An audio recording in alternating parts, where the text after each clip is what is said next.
like David, I can't run up here, so I'll just hobble instead. My name's Bruce Gunn. I started a company called Deliver Next Day personally 3 years ago.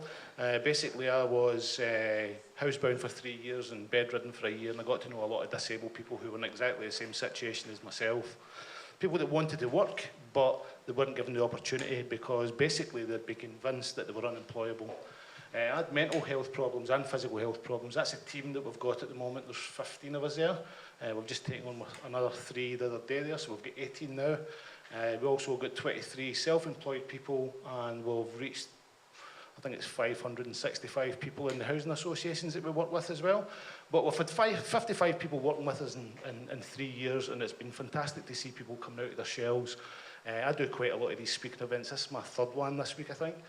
So usually I'm the chief storyteller for the company, so I usually stand up here and tell my story, but I wanted to do something a little bit different tonight and tell other people's stories, some of the people that we've worked with, because usually this is the way they go round about the streets.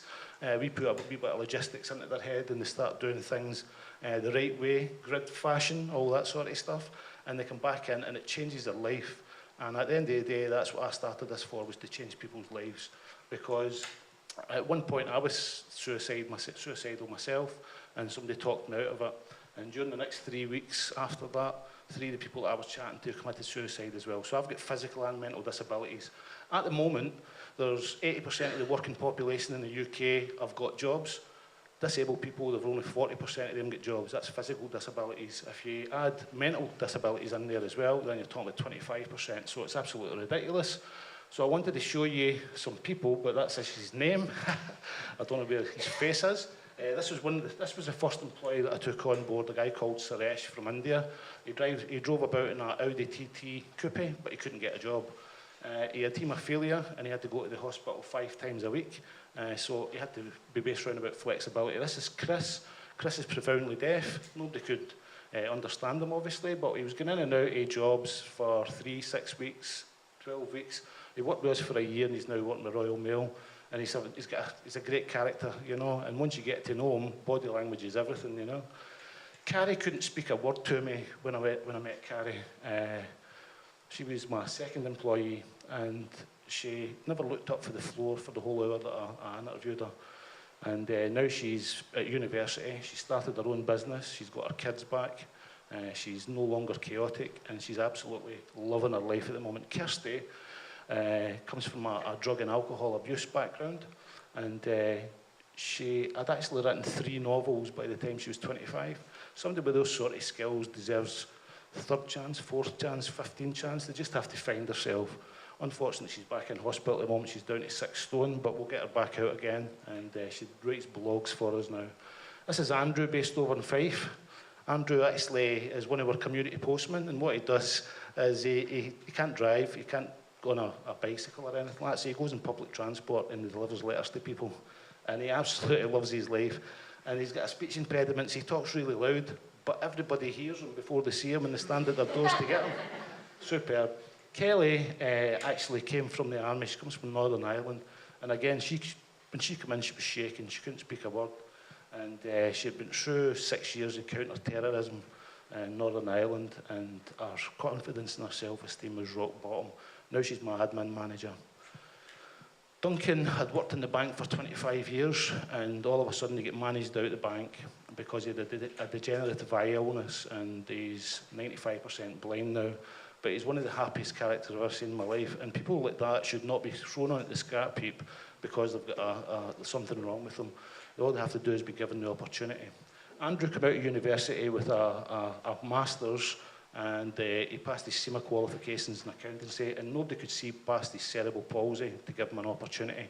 He's now a director for our company, and he's thriving, and he's going to walk up Kilimanjaro this year as well, which is superb, so we've raised a bit of money for him. Robert, Robert's my chief antagonist, you know. Robert hadn't been out of the house for 4.5 years, believe it or not.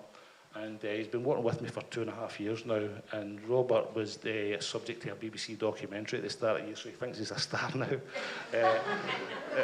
This is Martin. Martin's our chief community postman for Castleton Housing Association. And again, when Martin walked up the street, people crossed the other side of him because he just get that sort of look about, gorilla about him, you know. It's like he used to walk about with his hat back to front and weird things on his t-shirts and stuff like that, and he would ask people to get to know him a little bit, but he's actually one of the happiest guys I've ever met. He's just got a wee bit of learning difficulties. This was one of the guys that came to us, Mark. He came to us as a work experience, and we were doing our monthly meeting, and we do a round table thing, and everybody says a highs and a low about him.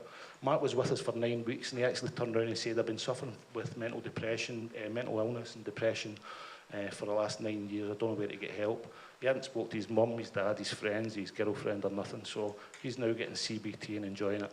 Alex works over in Edinburgh. And again, I didn't put these slides together, so I didn't know who was going to bone this. It could have been any 55, you know. And Alec works with his cousin called Scott, and they're community postmen over in Edinburgh for us. And what they're doing is they're bringing community back into community again. They actually tap your door and deliver a letter. Michael's my operations manager. He wouldn't come out the house either very well, but he's now my operations manager, and he runs the whole shebang while I go out and do things like this. What we're doing next is we're moving on to disabled people or people with disabilities that are housebound, because believe it or not, everybody wants to work, but when you're convinced that you're unemployable, then you don't go looking for work. We've started a new thing, another DNDP initiative that's got to be called the Digital Network for Disabled People, and we're working together with Heriot-Watt University and the University of West of Scotland, because the last thing that we tell everybody when we meet them is, oh sorry, that's got to be a digital agency, so web design, development, app development, all that sort of stuff. It's very technical, so I'll not get into it, but I'll tell you all about it when we're selling it. At the end of the day, we're successful because we don't look at people with a disability, we just see them as a different ability. Thank you very much.